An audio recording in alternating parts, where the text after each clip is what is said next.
Dear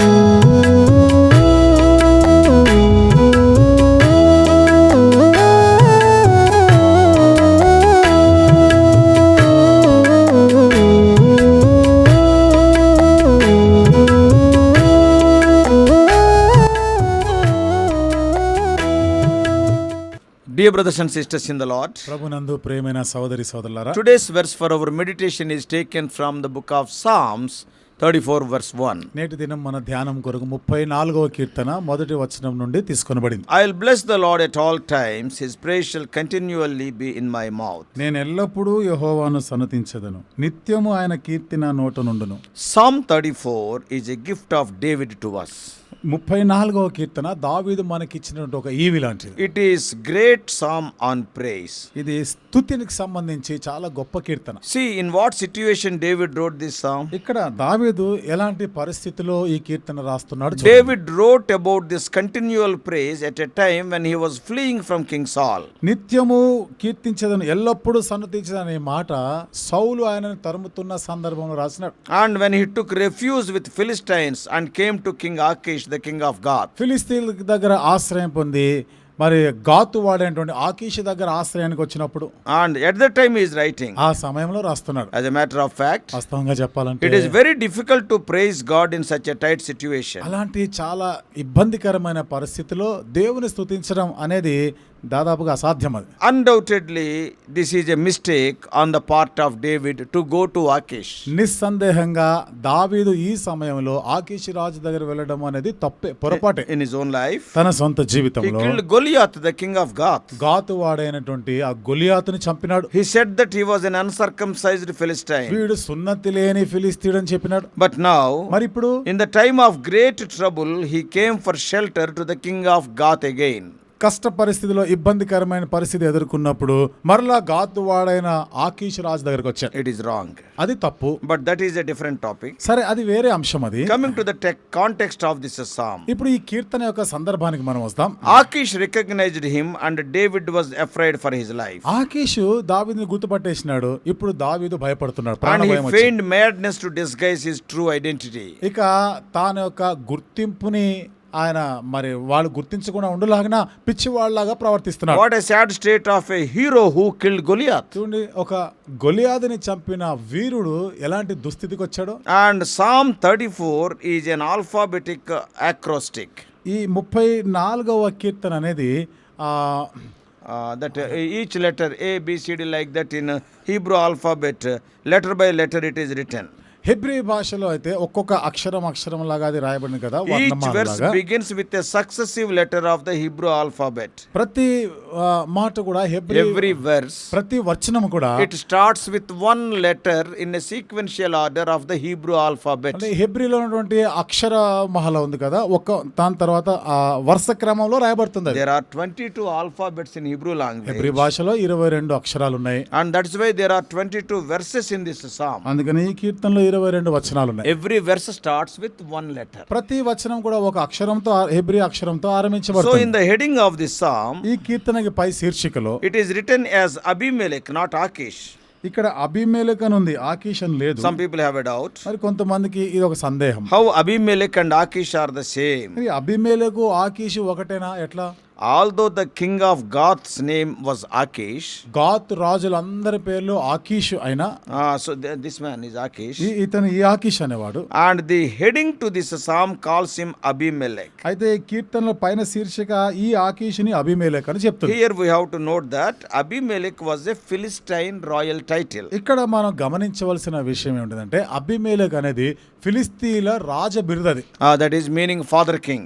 అంటే తండ్రి రాజు అని. If you see, మీరు చూస్తే ఇక్కడ Pharaoh is the royal title for Egyptian emperors. ఐగుప్తు చక్రవర్తులకి ఫరో అనేది రాజ బిరుదు. For every Pharaoh they got their own name, but Pharaoh will be added. ప్రతి ఫరోకి వాళ్ళకి ఒక సొంత పేరు ఉంటది, కానీ దాంతో పాటు ఫరో అనేది కూడా ఒక బిరుదు It is అన్నమాట. the royal title. అది రాజ బిరుదు. అది It will be attached to their individual names. వారికి ఉన్న పేరుతో కూడా ఈ మాట కూడా చెప్పబడుతుంది. Similarly, అదే రీతిగా Sennacherib is the royal title of the Assyrian emperors. సన్హెరీబు అనేది అష్షూరు రాజుల యొక్క రాజ బిరుదది. And Caesar is the royal title for Roman emperors. అలాగే కైసరు అనేది రోమా చక్రవర్తులకు ఉన్నటువంటి రాజ బిరుదు. And so on. అట్లా ఇంకా చాలా ఉన్నాయి. So Achish or Abimelech is the same person. కాబట్టి ఇక్కడ అబిమెలెక్ అయినా ఆకీష్ అయినా ఒకడే.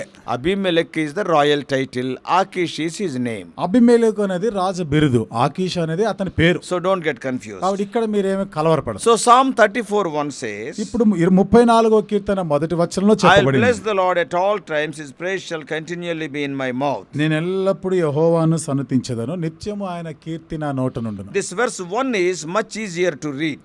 ఈ వచనం చదవడానికి చాలా సులువుగా ఉంది It is కదా. easy to preach sermons on it, ఈ వచనం పైన ప్రసంగాలు చేయడం కూడా చాలా సులువే, but it is very difficult to practice. కానీ ఇది కార్యాచరణలో పెట్టడం కష్టం. How can you and I praise God at all times?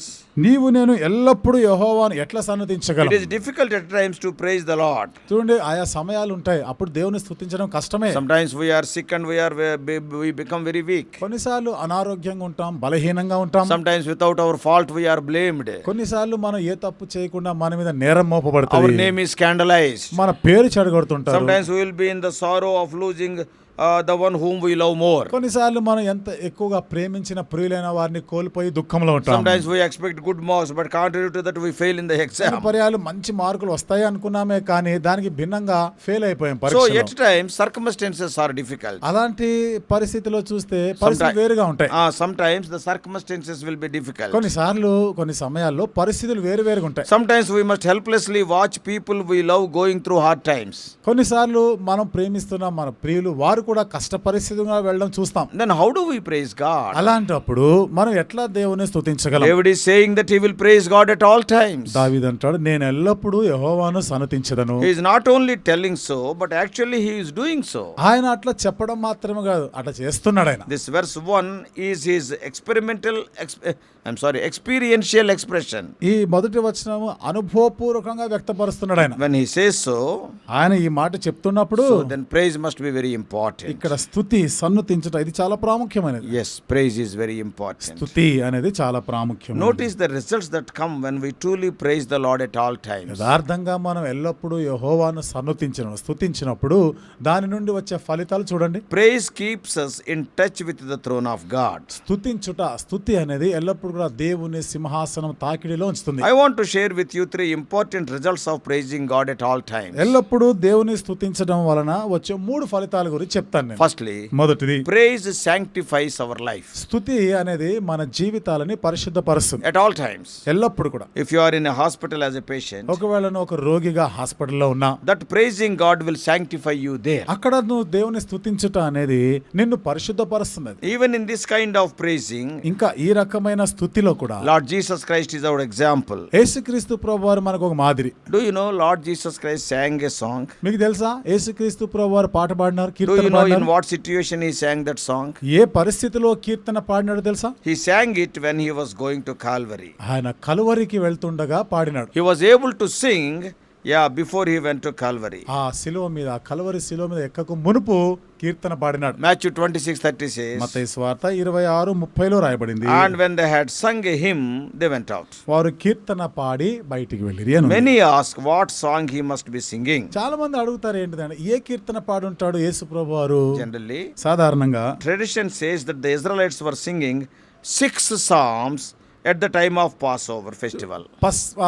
పస్కా పండుగ సమయాల్లో 6 కీర్తనలు పాడతారంటే ఇశ్రాయేల్ యొక్క సాంప్రదాయం. That is from Psalm 113 to Psalm 118. 113వ కీర్తన మొదలుకొని 118వ కీర్తన వరకు ఈ 6 కీర్తనలు పాడుకుంటారు. During the observance of Passover festival, పస్కా పండుగని వాళ్ళు ఆచరిస్తూ ఉండగా they were singing 2 songs in the beginning of the festival. ఆ పండుగ ఆరంభంలో 2 కీర్తనలు పాడుకుంటారు. Psalm 113 and 114. 113వ Keerthana, 114వ At Keerthana. the close of the festival, పండుగ ముగింపులో they were singing the remaining 4 psalms. మిగతా 4 కీర్తనలు పాడుకునేవారు. So from this what we understand? దీని నుండి మనకి ఏం అర్థమవుతుంది? Jesus with other 11 disciples must be singing the song, maybe Psalm 113 or 114 or both. యేసుక్రీస్తు ప్రభువారు తన మిగతా 12 మంది శిష్యులతో 11 11 మంది శిష్యులతో కలిపి 113వ కీర్తన, 114 అయినా పాడుంటారు, లేదా మిగిలిన 4 కీర్తనలైనా పాడుంటారు, Or both 113 or 114. లేదా 113, 114 ఈ 2 కీర్తనలైనా పాడుంటారు. Because 115 to 118, that is at the end of the festival. ఎందుకంటే 115 నుండి 118 వరకు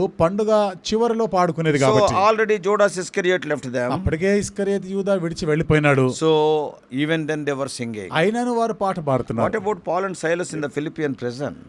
ఫిలిప్పి చెరసాల్లో ఉండగా పౌలు శీలలు ఏం చేసినారు? They were beaten very badly. వారు చాలా ఘోరముగా దెబ్బలు తిన్నారు. Blood was flowing out of their wounds. వారు గాయాల్లో నుండి రక్తం Their స్రవిస్తుంది. feet were locked in stocks. వారి కాళ్ళకి బొండాలు వేసినారు. In the most painful situation, they both sang songs. ఎంతో బాధాకరమైనటువంటి ఆ స్థితిలో వాళ్ళిద్దరు పాట పాడినారు. So the first thing is మొదటిది, praise, sanctify your life. స్తుతి నీ జీవితాన్ని పరిశుద్ధపరుస్తుంది. Secondly, రెండవది, we understand that praise unifies God's people. స్తుతి దేవుని ప్రజలను ఐక్యపరుస్తుంది. If we read Psalm 34 verses 2 and 3, 34వ కీర్తన 2-3 వచనాలని మనం చదివితే David writes, ఇక్కడ దావీదు "Oh, రాస్తున్నాడు, magnify the Lord with me and let us exalt his name together." నాతో కూడి యెహోవాను ఘనపరచుడి, మనము ఏకముగా కూడి ఆయన నామమును గొప్ప చేద్దాం. One thing we can all do together is praising the Lord. మనం అందరం కలిసి చేయగలిగేటువంటి ఒక పని దేవుని స్తుతించగలం. When we hear a sermon, మనం ఒక ప్రసంగాన్ని విన్నప్పుడు each one of us will react and respond to that sermon in different ways. మనలో ప్రతి ఒక్కరం కూడా ఒక్కొక్క రీతిలో దాన్ని స్పందిస్తాం. It is based on our experience, based on our understanding.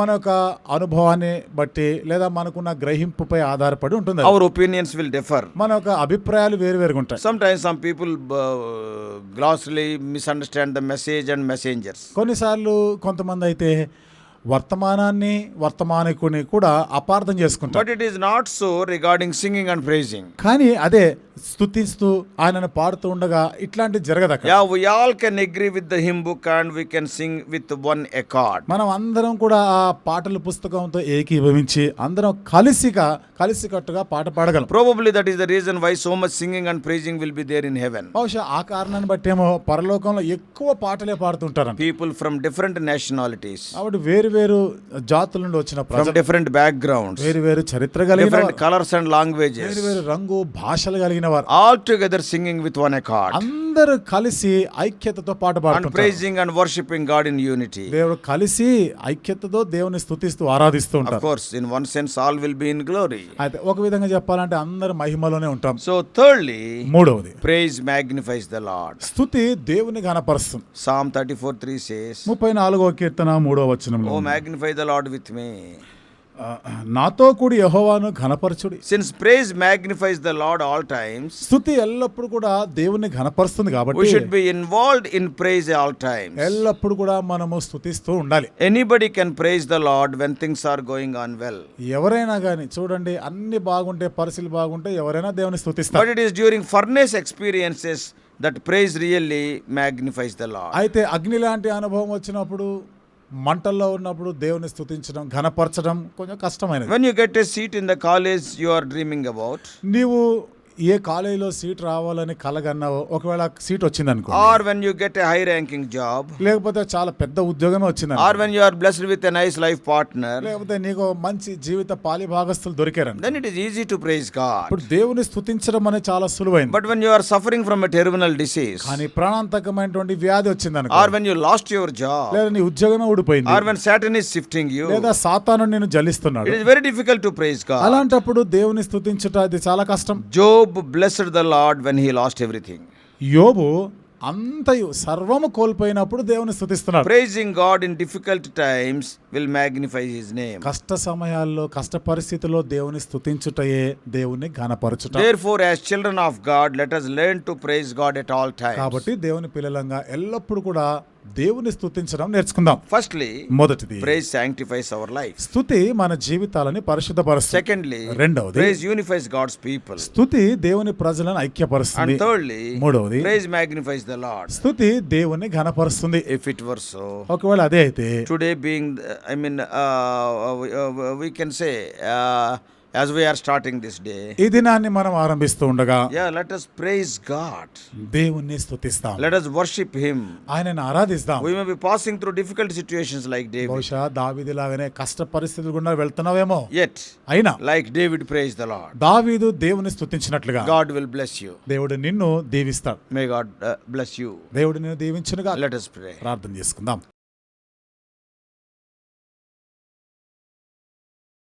Loving Heavenly Father, ప్రేమగల మా పరలోకపు we తండ్రి, thank Thee for the experience of David. దావీదు అనుభవాలను బట్టి వందనాలు I చెల్లిస్తున్నాం. will praise the Lord at all times. నేను ఎల్లప్పుడూ యెహోవాను సన్నుతించెదను. O Lord, in his difficult situations, తన కష్ట పరిస్థితుల్లో కూడా when Saul is, chasing him, దేవా సౌలు అతన్ని తరుముతున్నప్పుడు O Lord, we thank Thee, he never stopped praising. నిన్ను స్తుతించడం ఎన్నడూ కూడా ఆపివేయలేదు. We also, మేము కూడా we may not be guided by the circumstances. పరిస్థితులను బట్టి కాదు ప్రభా మేము జీవించేది. Help us to understand who You are. దేవా నీవెవరివో మేము అర్థం చేసుకునే దానికి సహాయం చేయి. Accordingly, we may offer our praise. ఆ ప్రకారంగానే మిమ్మల్ని స్తుతించేవారుగా చేయండి. O Lord, make today as a, O Lord, day of worship for us. ఈ దినము మాకు ఆరాధించే దినముగా చేయండి. Every day may be a day of worship. అను దినము నిన్ను ఆరాధించే దినముగా ఉండును గాక. Speak to us more. దేవా మాతో ఇంకా అధికంగా In మాట్లాడండి. Jesus' precious name we pray. యేసు ప్రభువు అమూల్యమైన నామములో ప్రార్థించి వేడుకుంటున్నాము తండ్రి.